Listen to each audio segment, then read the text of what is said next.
কোনো দ্রব্যের কাঙ্গাল নয়, ভগবান হলো ভক্তের ভক্তির কাঙ্গাল। সেই ভক্তির অভাব ছিল না। সযতনে রওনা হলেন দ্বারকাভিমুখে। প্রখর রুদ্রতা, আহা আর সহ্য হচ্ছে না। পায়ে রং পড়ে গেল, ফসকা পড়ে গেল, রক্ত ঝরছে।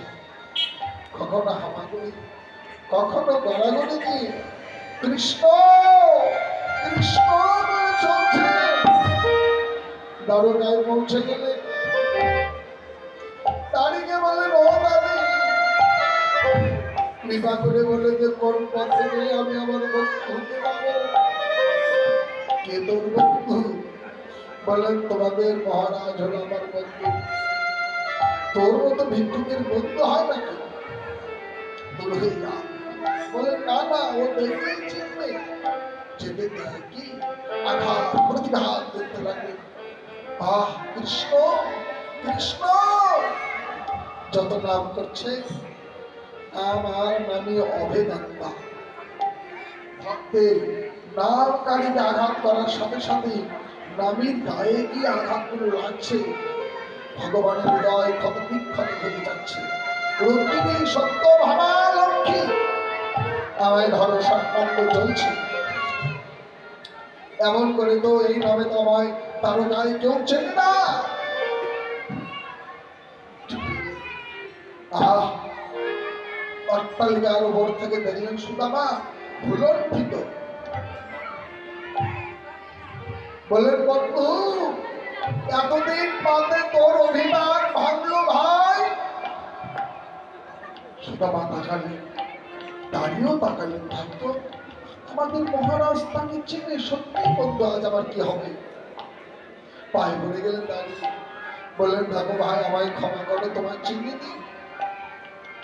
সুদামা বললেন, তুমি তো ভুল করনি, তুমি বরং কৃপায় করেছ।